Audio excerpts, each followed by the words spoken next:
नमस्कार दर्शकों। ज्योतिष में बहुत से उपाय आप लोगों ने कर लिए होंगे और उससे थक भी गए होंगे, लेकिन ज्योतिष बहुत ही सहज तरीके से ठीक होने वाली चीज है। आपको समझना सिर्फ इतना है कि ज्योतिष में 9 ग्रह होते हैं और 12 भाव होते हैं जिनसे जन्म पत्रिका बनती है। इनको 1 बाय 1 ठीक किया जा सकता है सिर्फ अपने आचरण को सुधार के। बहुत ध्यान से समझिएगा कि अपने आचरण को किस तरीके से सुधारा जाए कि हमारी जो भी जन्म पत्रिका है, 12 भाव है, 9 ग्रह है, वो बिल्कुल ठीक हो जाए। देखिए, सूर्य है हमारे पिता, तो पिता का सम्मान करें, पिता की बात माने। माता है चंद्रमा, तो चंद्रमा यानी माता से प्रेम करें, सम्मान करें, तो सूर्य चंद्रमा हमारे ठीक हो जाएंगे। राहु है हमारे दादा, केतु है हमारे नाना, तो अपने बुजुर्गों का सम्मान करेंगे, राहु केतु आपको परेशान नहीं करेंगे।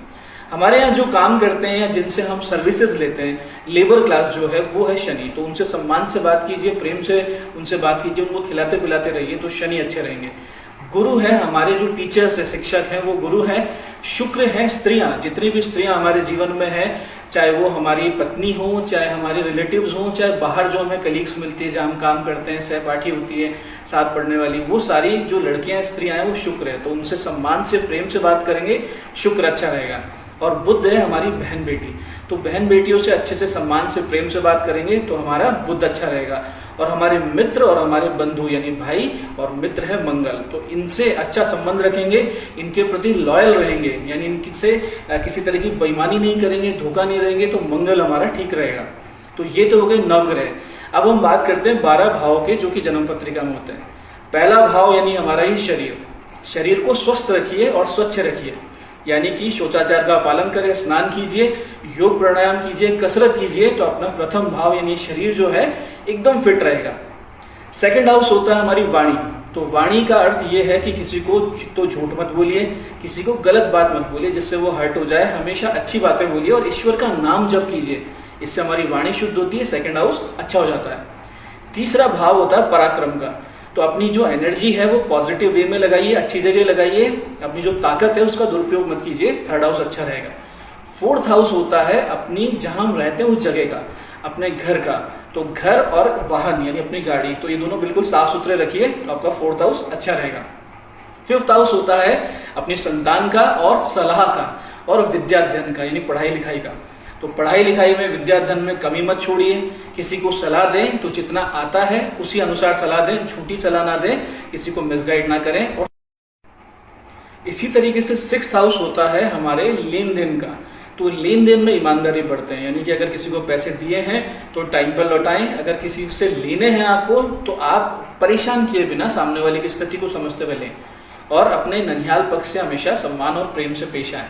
7th हाउस होता है हमारे शादीशुदा जिंदगी का, हमारे रिलेशनशिप्स का, तो उसमें भी पूरी ईमानदारी बढ़ते हैं, अपनी पत्नी का या अपने पति का सम्मान करें, प्रेम से रहें, 7th हाउस ठीक रहेगा। 8th हाउस रहता है मृत्यु का भाव और गूढ़ तत्व का भाव, तो गूढ़ तत्व यानी ध्यान करना, मेडिटेशन कीजिए, सांस को लंबा करते जाइए, प्राणायाम करते जाइए।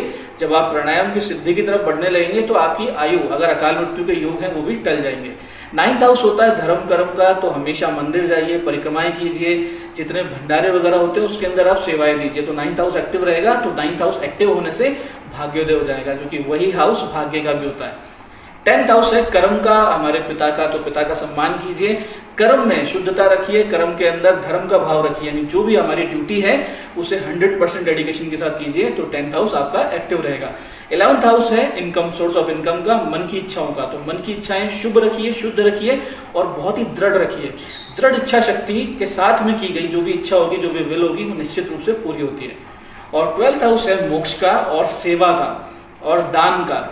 दान और मोक्ष और सेवा ये कनेक्टेड है, आप सेवा कीजिए, ह्यूमैनिटी की, जीव मात्र की, सबकी, वृक्ष लगाइए, डोनेशंस करते रहिए, साथ ही साथ आप अपने मोक्ष की इच्छा अपने मन में हमेशा बनाए रखिए कि ये सारी चीजें ठीक है, मैं संसार में हूँ, भोग में हूँ, लेकिन अंतत्वगत्वा मुझे परमात्मा से एकाकार होना है। इस भाव के साथ अपना पूरी दैनिक दिनचर्या करेंगे, 12th हाउस भी शुभ और शुद्ध रहेगा।